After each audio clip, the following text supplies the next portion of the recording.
matin le président Alassane Ouattara. Au menu, un meeting du président, un échange de présents, des doléances des populations transmises dans un livre blanc et le point des investissements réalisés sur place. La police criminelle a démantelé un gang spécialisé dans le vol à main armée. Le préjudice subi par leurs victimes, principalement des banques et autres établissements financiers, s'élève à 242 millions de francs CFA. Au moins 35 morts à Bangui ce week-end. Un couvre-feu a été instauré dans la capitale centrafricaine pour mettre fin à cette nouvelle flambée de violence. Mais des tirs ont été entendus pendant la nuit et des pillages ont eu lieu. Bienvenue dans le point de l'actualité sur RTI 1. Nous sommes lundi 28 septembre et c'est le deuxième jour de la visite d'État dans les régions du Gao, du Haut-Sassandra et du Lodibois. Après l'étape de Daloa hier, le président Alassane Ouattara est arrivé à Gagnoa ce matin où il a animé un meeting. Il a condamné les affrontements survenus dans la ville le 10 septembre dernier. Le président a rappelé sa détermination à lutter contre l'impunité, cela au profit des victimes et parents de victimes. Le chef de l'État a aussi exhorté la population à dire non à la violence, à bannir la violence pour une paix globale et une réconciliation vraie en Côte d'Ivoire. Gagnoa, c'est le vivre ensemble. Oui, c'est le vivre ensemble de par sa position géographique. Gagnoa est un véritable carrefour. Et ceci a favorisé un véritable métissage des populations bêtées et des populations venues de partout en Côte d'Ivoire et d'autres pays d'ailleurs. Et les Bétés ont ouvert les bras et les cœurs à tous ceux qui sont arrivés ici à Gagnoa. Et je voudrais vous remercier au nom de la famille Cissé qui a toujours été bien accueillie ici à Gagnoa.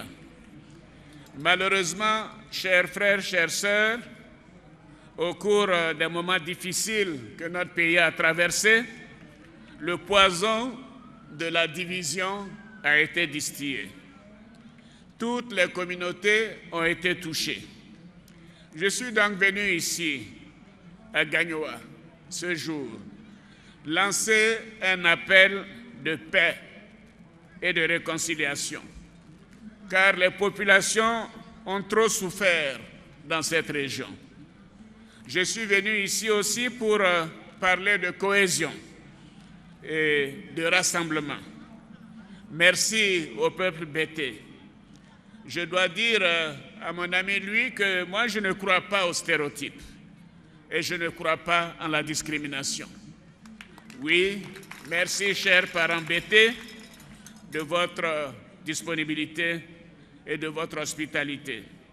Nous devons maintenant tourner le dos aux incompréhensions du passé et tout faire pour que les affres que nous avons vécues ne se reproduisent plus. La Côte d'Ivoire mérite autre chose que ce que nous avons vu.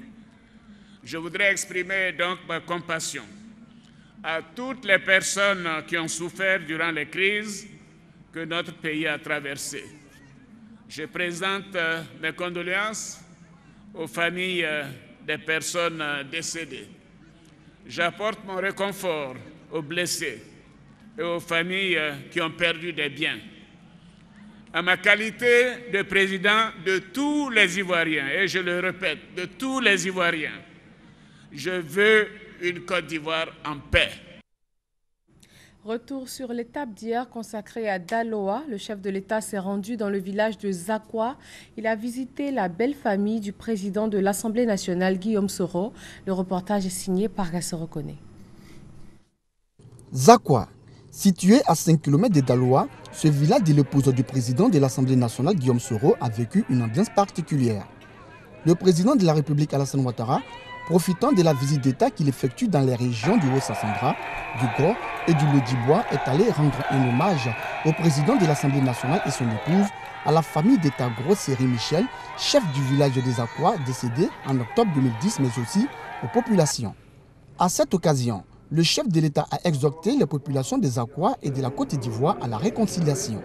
Ce village a beaucoup souffert pendant la crise du fait du mariage de Sylvie avec mon jeune frère, mon fils Guillaume Soro, et nous voulions présenter nos condoléances, notre compassion et dire au village que la paix est revenue dans le village, dans la région du Haut-Sassandra et dans toute la Côte d'Ivoire et que les Ivoiriens doivent continuer maintenant de renforcer la cohésion nationale, la paix, l'amour entre nous.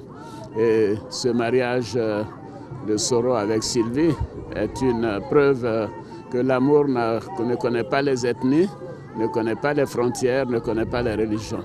Voilà, je souhaite qu'il en soit ainsi pour tous les Ivoiriens. À 115 ans, le patriarche du village des Aqua, Bayita Gros Emmanuel, et les populations ont tenu à saluer le geste du président Alassane Ouattara. Comme il vient chez moi aussi je suis content. Avec ma sœur, avec ma fille, tout ça on est content. En tout cas, on lui souhaite une longue vie même. Nous, on veut qu'il reste à son poste pendant 10 ans, 15 ans. Cette visite d'hommage du président de la République à la population des Aqua a pris une allure de fête. Une façon pour la population de ce village de lui témoigner sa reconnaissance.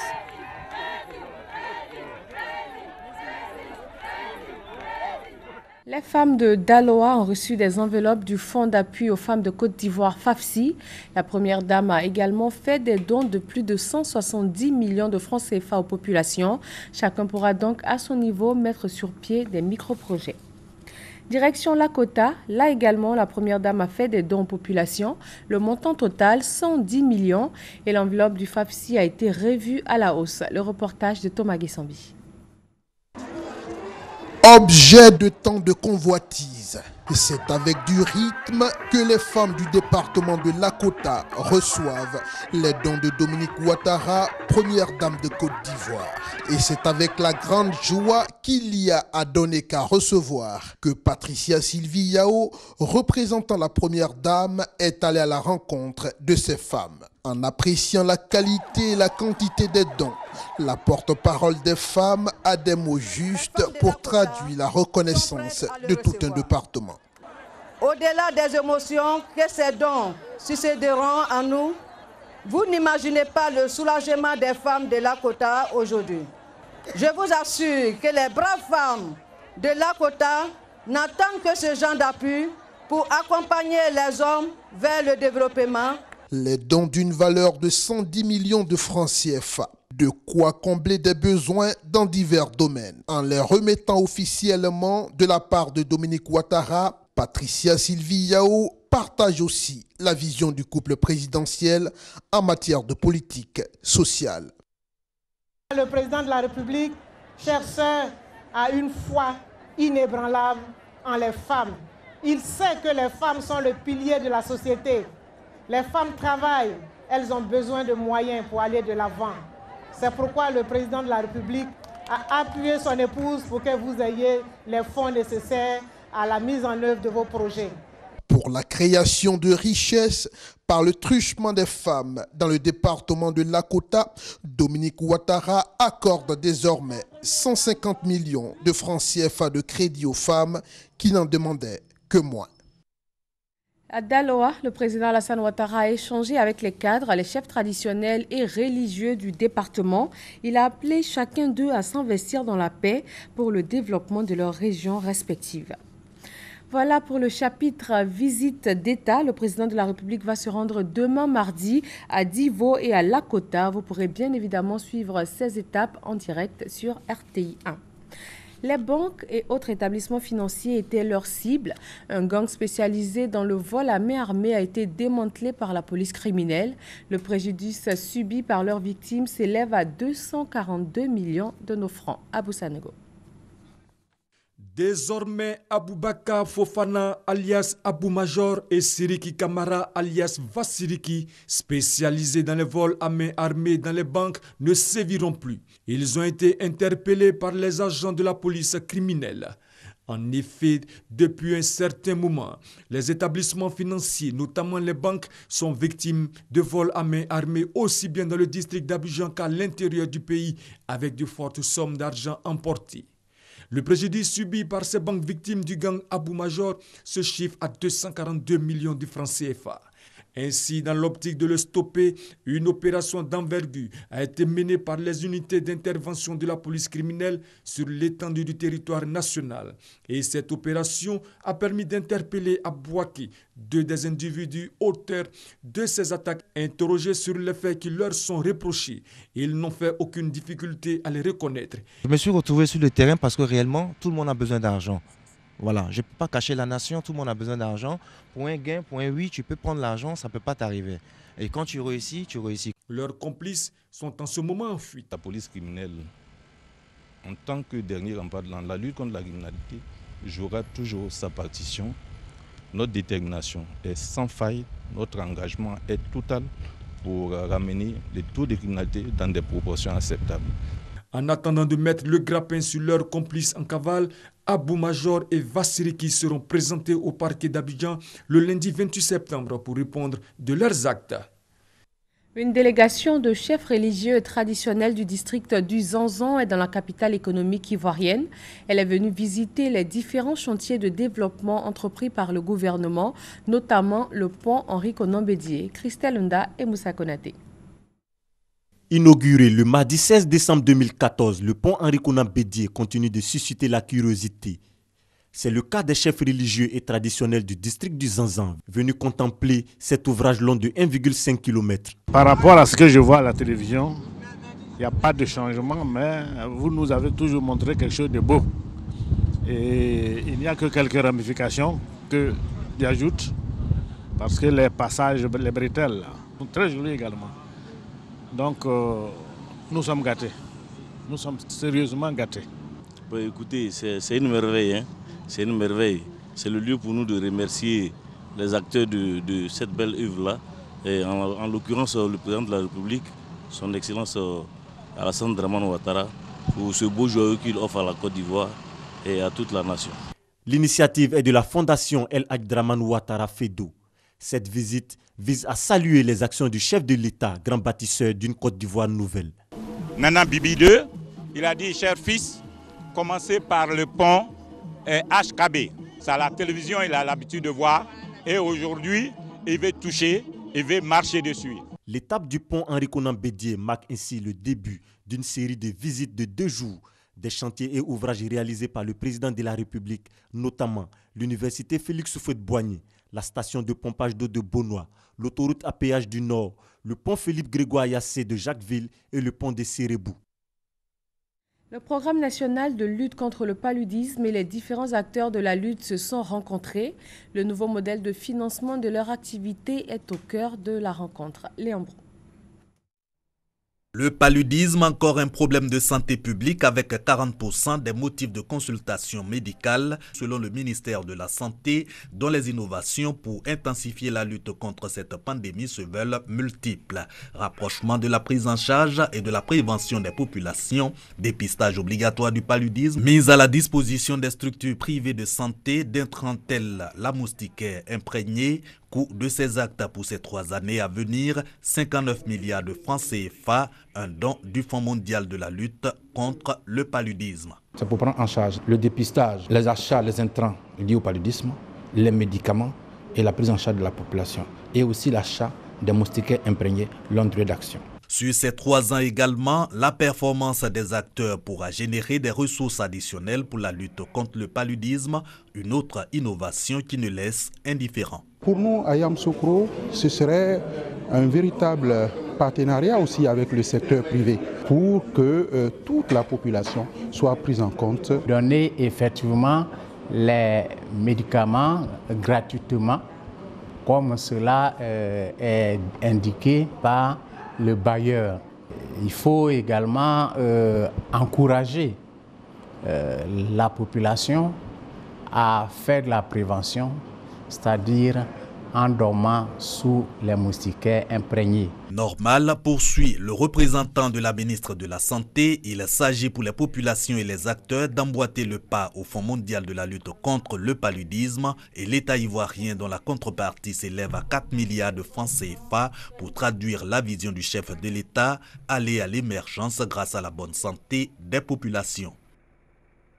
Afrique e-Santé, une idée du réseau international pour la planification et l'amélioration de la qualité et de la sécurité en Afrique. Il s'agit d'améliorer la performance et la crédibilité des produits en Afrique. C'est un reportage signé Herman Yamia. Contribuer au renforcement de la performance des établissements de santé et à l'amélioration de la qualité des soins en Afrique par l'utilisation des technologies du numérique, c'est tout le sens de la création du RIPAX, le réseau international pour la planification et l'amélioration de la qualité et de la sécurité en Afrique. Pour y parvenir, les responsables du réseau s'en donnent les moyens. Quand on parle de e-santé, c'est-à-dire que le gouvernement est en train de mettre à la disposition des professionnels de santé ce qu'on appelle les inforoutes sanitaires. Sur ces inforoutes, du haut débit sera disponible dans les hôpitaux, dans les centres de soins. Les technologies du numérique en Afrique, outil majeur de l'amélioration de la qualité des soins et de la sécurité des patients dans les hôpitaux. Thème de l'atelier qui se tiendra du 6 au 8 octobre prochain à Bassam. Quand on parle donc d'éthique dans le domaine de la santé, c'est aussi c'est un sujet sensible puisqu'il s'agit de la santé des personnes. Mais en même temps, il s'agit de la gouvernance des hôpitaux, il s'agit du dossier médical donc, du patient. Et comment faire pour que nous soyons mobiles, mais en étant en bonne santé. Cela veut dire que quand je tombe quelque part, on sait me soigner sans que forcément on ait accès à mes données papier. Le RIPAX est une organisation non gouvernementale qui est spécialisée dans le domaine de l'amélioration de la qualité et de la sécurité. Il est organisé autour d'un pool d'experts africains et européens de renommée internationale. Les populations de San Pedro, dans le sud-ouest du pays, adhèrent à la politique de la couverture maladie universelle. Elles ont été enrôlées lors de l'opération initiée par la Caisse nationale d'assurance maladie. Thérèse Yoboy. La couverture maladie universelle fait son petit bonhomme de chemin. Partout dans le pays, les populations adhèrent à cette politique qui permet de se soigner à moindre coût. Récemment, ce sont les populations de San Pedro qui se sont faites enrôler. La cérémonie s'est déroulée au port de pêche de la localité avec la participation de tous les agents. Pour le directeur général du port de San Pedro, en adhérant à la couverture maladie universelle, ce sont des vies que l'on sauve. Que cet enrôlement-là soit une réalité parce que derrière, l'acte de solidarité est très clair, l'acte citoyen bien évident. Cela devra nous permettre de faire en sorte que l'ensemble des parents que nous avons, l'ensemble des personnes qui sont sous notre responsabilité puissent bénéficier justement des soins dans les hôpitaux. Quant au directeur général de la Caisse nationale d'assurance, Karim Bamba, il a profité de l'occasion pour expliquer encore les raisons qui ont motivé la mise en place de la CEMU. Il a exhorté la population et les autres entreprises à se faire enrôler. Une opération d'enrôlement qui ne vient pas supprimer les autres assurances maladie, mais au contraire, les renforcer. 5000 cybercentres communautaires vont ouvrir leurs portes sur l'ensemble du territoire ivoirien d'ici 2020. Le premier a déjà ouvert dans la ville de Ferkessé-Dougou. Il est équipé de 30 ordinateurs avec connexion Internet. Le reportage de Soro Corona est commenté par Léon Bro. D'ici, les populations de Ferkessé-Dougou pourront par exemple connaître le prix de leurs produits agricoles sur les marchés nationaux et internationaux via Internet et les technologies de l'information et de la communication. C'est un cybercentre communautaire qui permet d'échanger avec le reste de la Côte d'Ivoire et même le monde entier en temps réel. Comme en Ferkessé-Dougou, 5000 cybercentres communautaires vont inonder le territoire national. Est chargé de la mise en œuvre de ce projet l'ANSUT, l'Agence nationale du service universel des télécommunications.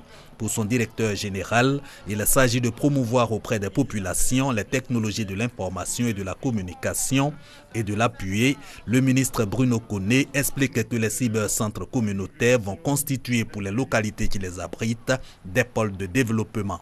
Le projet de cybercentre communautaire, c'est notre façon à nous d'amener les TIC à toutes les populations, y compris aux populations dont les bourses sont les plus petites.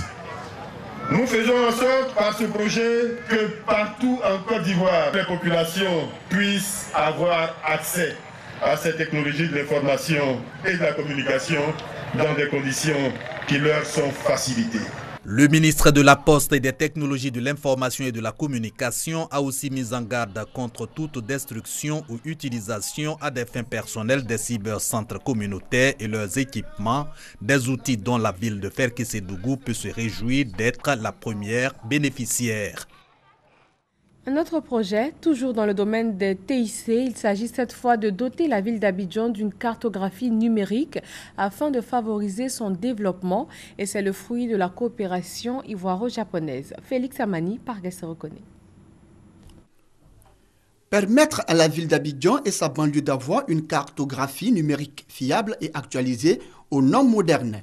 C'est le but du projet de coopération entre la Côte d'Ivoire et le Japon. Projet exécuté par l'Agence japonaise de coopération internationale JICA. D'une valeur de plus de 3 milliards de francs CFA, il va favoriser une politique d'aménagement des infrastructures de la ville d'Abidjan. La cartographie topographique numérique, c'est une sorte de la base de toutes les coopérations parce que si on ne sait pas bien la localité, on peut exécuter le projet. Et c'est ce que nous avons commencé pour la première fois de notre reprise de coopération en 2012, ce projet. Les résultats de ce projet sont connus, un avantage pour Abidjan et ses environs. Le BNET, à travers son centre de cartographie et de télédétection, est dépositaire de la cartothèque nationale. Il se trouve que suite aux différents événements, notre centre de cartographie et de télédétection a perdu l'essentiel de ces données. Dans un avenir très proche, on va pouvoir évidemment faire des projets pour qu'on puisse circuler dans la ville d'Abidjan avec des repères beaucoup plus précis. La remise officielle des résultats du projet au Bureau national d'études techniques et de développement BNET marque l'aboutissement d'une aventure commencée en octobre 2013. Dans le prolongement de cette coopération, la construction de l'échangeur d'amitié ivoiro-japonaise au Carrefour Solibra verra bientôt le jour. De Lakota s'unissent pour lutter ensemble contre la pauvreté. Leur fédération vient de recevoir un chèque de 3 millions de francs CFA de la municipalité. Le commentaire de Thérèse Yowé.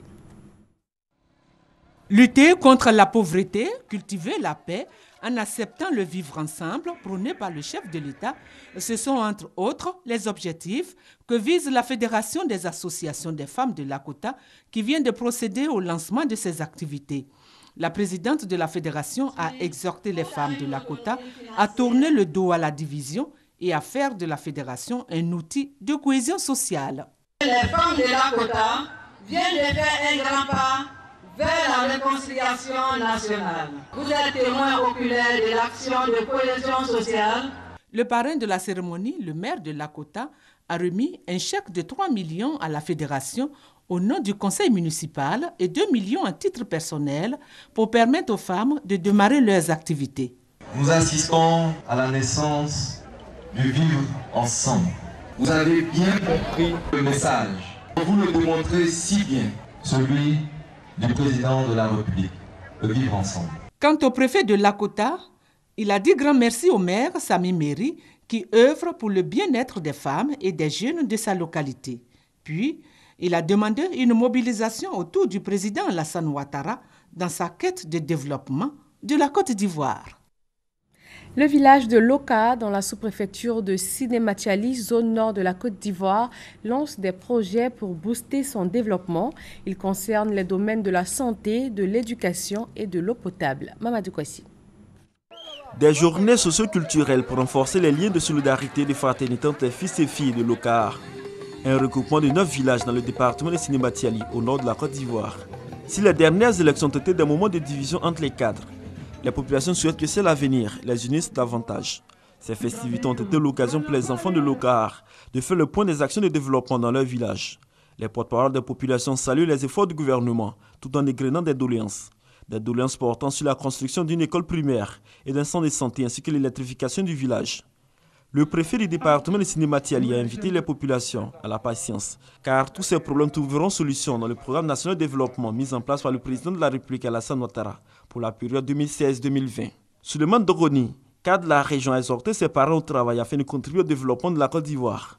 Pour les prochaines élections, il a demandé aux populations de sortir massivement pour exprimer leur choix dans un climat apaisé. Suleiman Dogoni, par ailleurs PCA de Longé-Sounoyon, a promis la prise en charge des frais médicaux de 9 personnes atteintes de la cataracte. Ces festivités à Lokar ont pris fin par la finale d'un tournoi de football doté de trophées de l'unité. Un colloque international sur l'écrivain Bernard Dadié s'est ouvert à Boaké. Il s'agit de rendre hommage au père de la littérature ivoirienne pour ses 100 ans de vie littéraire et politique. Djeneba Ouattara et Kader Sogodego. Bernard Belin Dadié, Grand Prix littéraire en 1965 et 1968 au centre d'un colloque international. Du 22 au 25 septembre, Clembier, Le Pagne Noir, Mémoire d'une rue, La ville où nul ne meurt, bref, toutes les productions littéraires de cet écrivain contemporain vont meubler les réflexions entre chercheurs. Il s'agit d'évaluer l'impact des œuvres de Bernard Dadié sur la vie des Africains.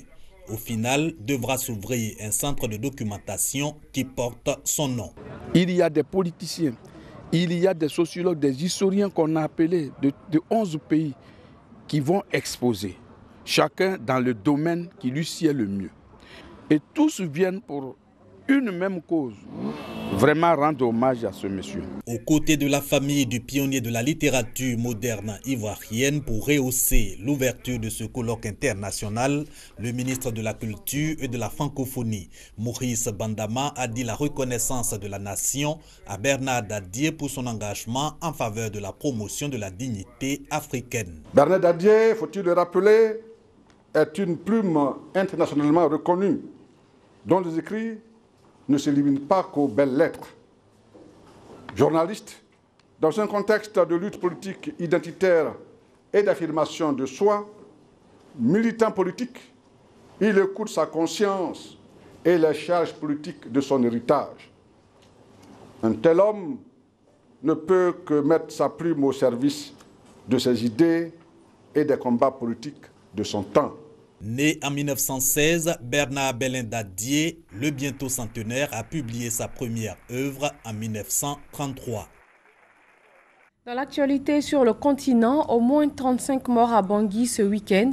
Pour essayer d'enrayer ces nouvelles violences, un couvre-feu a été instauré dans la capitale centrafricaine, mais il n'a pas eu l'effet attendu, notamment cette nuit où des ONG nationales et internationales comme la Croix-Rouge et le PAM ont été pillés par des hommes armés. Des coups de feu ont aussi été entendus dans la nuit d'hier à Bangui. Rappelons pour finir que le chef de l'État est aujourd'hui à Gagnoa, deuxième étape de sa visite d'État. Il a invité les populations à dire non à la violence pour la construction d'un État de paix. Il a exhorté à la tolérance et à l'humilité, des valeurs chères au premier président de la République de Côte d'Ivoire. Le président Alassane Ouattara a invité les populations à s'approprier le processus d'indemnisation des victimes en cours depuis près de 2 mois. Voilà, merci de nous avoir suivis. Retrouvez David Mobio pour un nouveau journal sur RTI 1 à 20h. Très bon après-midi.